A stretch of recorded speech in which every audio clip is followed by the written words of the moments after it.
Red tail shark oh কয়েকদিন যাবৎ খুব অ্যারোগেন্ট হয়ে গেছে। এই ট্যাঙ্কে আর ওদের রাখা যাইতেছে না। অলরেডি আমার ওই যে চিংড়ি মাছটাও খাইতেছে। হ্যাঁ, এটার আটা মরা বানায় ফেলছে, ওইটারও খাইতেছে। তারপরে আমি খাইতে দিছি, বেশ অনেক দিন যাবত খুব রুগ্ন হয়ে গেছে। মাইরাই যেহেতু খেয়ে ফেলছিস তাহলে খা। তো ওরে আলাদা করার প্ল্যান করছি আমি। এখানে আরেকটা ট্যাঙ্ক সেট আপ করছি। ওই পাশে একটা, মূলত এটা আমি বেটা ফিশের জন্য তৈরি করতেছি। হ্যাঁ, হাফ ডান অবস্থায় আছে। ওই পাশে একটা স্ট্রাকচার আমি দাঁড় করায় ফেলছি, আর এই পাশে স্ট্রাকচারটা দাঁড় করাবো একটু পরে। তো বেসিক্যালি এটাকে এখন আলাদা করে ফেলতে হবে। এতদিন এই ট্যাঙ্কটাতে আমার বেটা ছিল, এখন বেটাকে ওই ট্যাঙ্কে নিচ্ছি, আর এই ট্যাঙ্কে হয়তো শাকটাকে দেবো। এই যে খাইতেছে।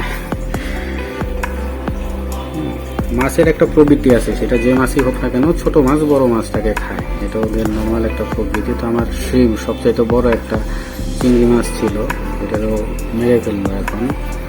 তো মাঝে মধ্যে এই যে ওটা খাইতেছে, খা। আর ওর হেলথটা দেখতে পারতেছেন, ও আগে খুব মোটা ছিল, খাওয়া দাওয়া করতো না।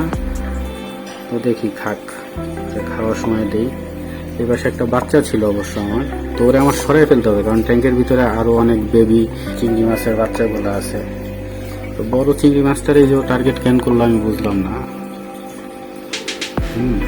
তো এই যে খাইতেছে।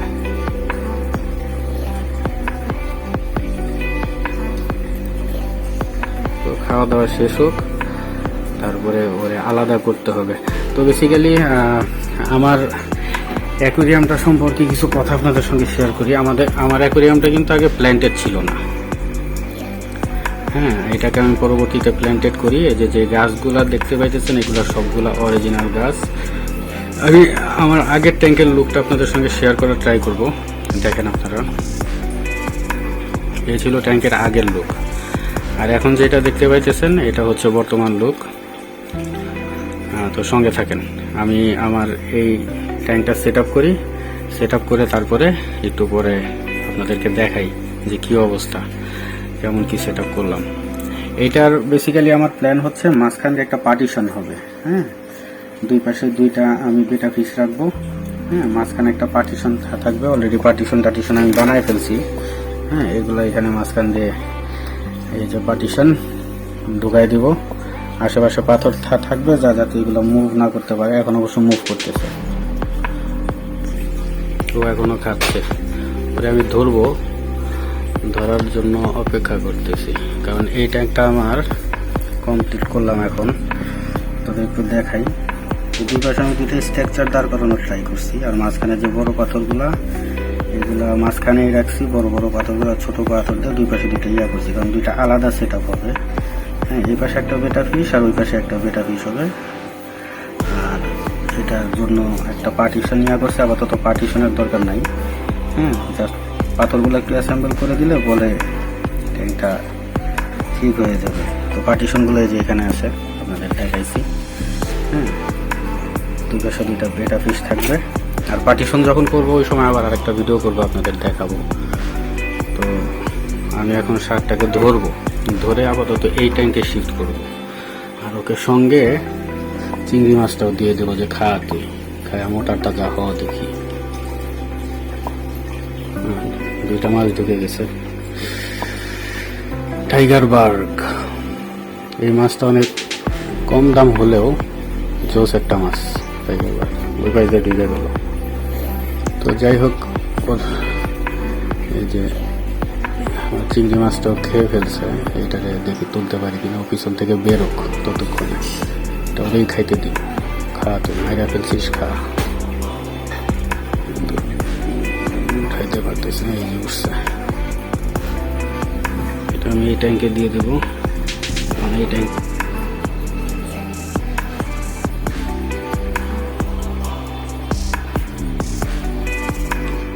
সেট আপটা খারাপ হয় নাই।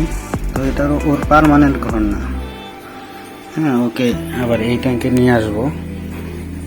হ্যাঁ, তবে এই ট্যাঙ্কটা একটু ময়লা হয়েছে, এটা একটু পরিষ্কার করতে হবে। হ্যাঁ, সময় লাগবে। তো আপাতত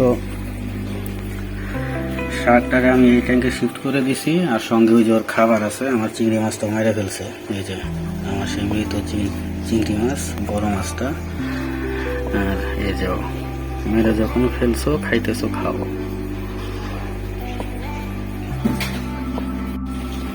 আর এই যে বেটা ফিশটারে ওকে মাঝে মধ্যে এই ট্যাঙ্কে আমি নিয়ে আসি। হ্যাঁ, এটা হচ্ছে আমার কমিউনিটি ট্যাঙ্কটা, অনেকটা পার্ক টাইপের। মাঝে মধ্যে ওরা এখানে ছেড়ে দিই ও থাকে। ওটা বেসিক্যালি ফিমেল মাছগুলা আবার কম অ্যাগ্রেসিভ হয়, ওরা কমিউনিটি ভাবে থাকতে পারে। কিন্তু মেল বেটা ফিশ যেগুলা, যার জন্য এই সেট আপটা আমার করা। তো আজকে বৃষ্টি নামলো, নাহলে হয়তো বা একটা বেটা ফিশ নিয়ে আসতাম যদি পাইতাম, কিন্তু পাই নাই। আপাতত শার্টটারে এখানে ছাড়ছি, তুমি থাকো বাবা, খাও। তো একটু পরে আমি আমার মাছগুলোকে ফিট করব। আমি ওদেরকে হাত দিয়ে খাওয়াই, আপনাদের একটু করে আমি দেখাবো। এই সেট আপগুলো আর একটু কমপ্লিট করে নিই। আর প্ল্যান্টেড অ্যাকোয়ারিয়ামের ক্ষেত্রে যেটা বলতেছিলাম, যে আমি বেসিক্যালি সয়েল ছাড়া যে গাছগুলো আসলে টিকে, এই গাছগুলো এনে এখানে লাগাইছি বলতে পাথর দিয়ে আটকায় রাখছি আর কি। তো গাছগুলো বেশ ভালোই বড় হইতেছে।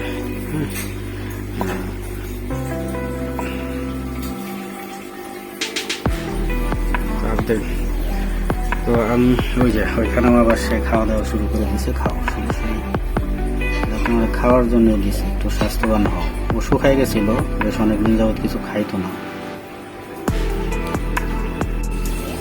এখন আমি আমার মাছগুলিকে ফিট করব। মাছগুলোকে বেসিক্যালি আমি নর্মাল ফুডই খাওয়াই। হ্যাঁ, নর্মাল অনেক ব্র্যান্ডের ফুডই আপনারা মার্কেটে পাবেন, এগুলো আমি খাওয়াই। তো এই যে খাবারটাকে আগে আমি একটু ভিজাই নিই। হ্যাঁ, দিয়ে খাওয়াইতে সুবিধা হয়, একটু ভিজাই নিলে আমি মাছগুলোকে হাত দিয়ে খাওয়াই ঠিক এইভাবে। আমার হাত দেখলেই ওরা হাতের মধ্যে চলে আসবে, যে জানে ওরা খাবার পাবে এখন। তো আমার দেখার বিষয় যে বেটা ফিশ এই জায়গা থেকে খায় কিনা। তো প্রথমবারে সকল বেটা ফিশ খাচ্ছে।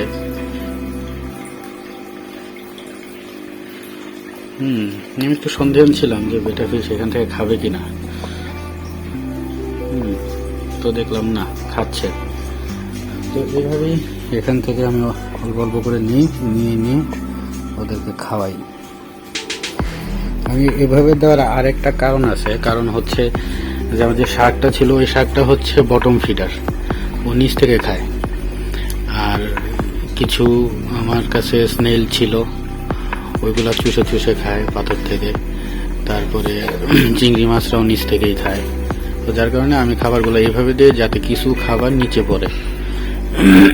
আর বড়গুলো দিলে উপর দিকে যদি আপনি ছিটিয়ে দেন, তাহলে ওগুলো বড় উপর থেকে বড় মাছগুলাই খেয়ে ফেলবে, ওগুলো নিচে যায় না। এই কারণে আমার এইভাবে দেওয়া। আর হাত দিয়ে ফিট করতে আমার ভালো লাগে। হ্যাঁ, ওইভাবে পানির উপরে ছেড়ে দিলাম, আর খাওয়ানো শেষ হয়ে গেল, ভালো লাগে না। সময় নিয়ে আস্তে ধীরে ওদেরকে খাওয়াইতে আমার ভালো লাগে। এই যে আমার হাতের মধ্যে ছোট ছোট কামড় দিচ্ছে, ভালো লাগতেছে। সো বেটা ফিশটা এখান থেকে যেহেতু খাওয়া দাওয়া করছে, তাই আমি আর এখন এটাকে এখানে মুভ করব না। কারণ আমার এই ফিমেল বেটা ফিশটা মোটামুটি সোবার আছে, ও ওদের সঙ্গে থাকতে পারে, খুব একটা বেশি সমস্যা হয় না। কিন্তু ও খুব সমস্যা করতেছিল বেশ অনেকদিন যাবো, অনেকদিন বলতে 4-5 দিন হয়ে যাবে। তো যার কারণে আজকে আমার একটা চিংড়ি মাছ আমাকে হারাইতে হইলো। ও চিংড়ি মাছটা খাচ্ছিল, ওকে আমি ওখানে চিংড়ি মাছটা দিয়ে দিচ্ছি, খাও। ওকে আমি এখন আর কোনো ফিট করবো না, আগে মাছটা খাইতে হবে, তারপরে ওকে আমি ফিট করবো।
বর্তমান অবস্থা। তো সকালবেলা ব্লগ শুরু করছিলাম, এখন রাত হয়ে গেছে। তো এই হচ্ছে আমার উপরের কমিউনিটি ট্যাঙ্কটা, আর এই হচ্ছে আমার বেটা ট্যাঙ্ক। তো ওরা সবগুলাই এখন রেস্ট করতেছে বেসিক্যালি।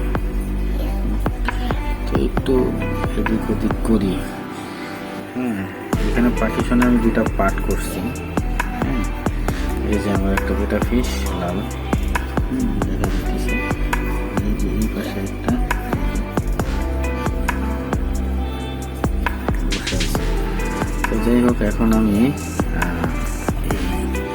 চেম্বারটার যে একটা পার্ট সেটা তুলে ফেলবো, যাতে ওরা একজন আরেকজনকে দেখতে পারে।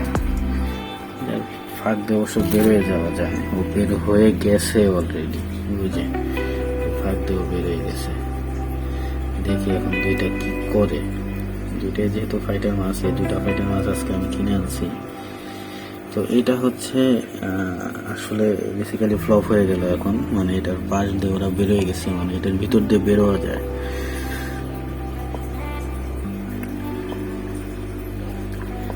তো এটাও আমি তুলে ফেলবো, যেহেতু এটা ফ্লপ, এটা দিয়ে কোনো কাজ হলো না আমার, এটা আমি তুলে ফেলবো। শুধু এইটা আমি দিব যেটা আমার বানানো ছিল, যেটা আমার বানানো ছিল এটা শুধু আমি দিব ওদের। তো এখন আপাতত এই হচ্ছে ট্যাঙ্কের অবস্থা, ওটা তুলে ফেলছি। দেখি দুইজনকে বাই এনি চান্স কোনো হিট করে কিনা বা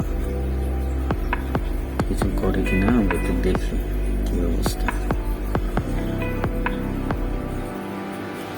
দুইটা একসঙ্গে আসতেছে, দেখি একজন আরেকজনের সাথে হিটিং এগুলো করে কিনা। অলরেডি খোঁচাখুচি শুরু হয়ে গেছে।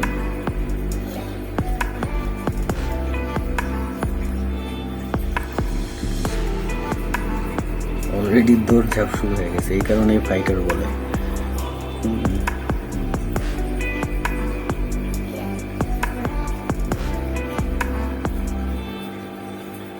এখন আমার মনে হচ্ছে ও বেশি অ্যাগ্রেসিভ। আগেও বুঝতে পারছি ও বেশি অ্যাগ্রেসিভ, ও একটু অথবা দুর্বল প্রকৃতির ওর চাইতে আর কি। ও তো পাখনা টাকনা ছড়ায়, খুব খারাপ অবস্থা। তো যাই হোক, বেসিক্যালি এই ছিল আমার আজকের অ্যাকোয়ারিয়ামের ভিডিও। সারাদিন পরে ব্লগ করলাম, এখন হয়তো এডিটিংয়ে বসবো। আর ওরা অলরেডি দৌড়াদৌড়ি ঝাঁকাঝাঁকি শুরু করে দিছে, করে না গেলে হয়। ওটাই কমায়। তো ওদের গতিবিধি আমার একটু এখন লক্ষ্য করার দরকার। তো ভালো থাকবেন, সুস্থ থাকবেন, আপনার আশেপাশের মানুষদেরকে ভালো রাখবেন, আপনার আশেপাশের প্রকৃতিকে ভালো রাখবেন, তাহলে আপনি নিজেও ভালো থাকতে পারবেন। তো আজকের আমার যে অ্যাকোয়ারিয়ামের ভিডিওটা ছিল, ওভারঅল আপডেট আপনাদেরকে দিলাম। আর আজকে এই দুইটা বেটা ফিশ আমি নিয়ে আসছি, একটা হচ্ছে ক্যান্ডি বেটা আর একটা হাফ মুন রেড কালার। তো খোঁচাখুচি তাদের শুরু হয়ে গেছে। তো ভালো থাকবেন, সুস্থ থাকবেন, আপনার আশেপাশে দেখছেন কি ঝগড়া করতেছে। ভালো থাকবেন, আসসালামু আলাইকুম।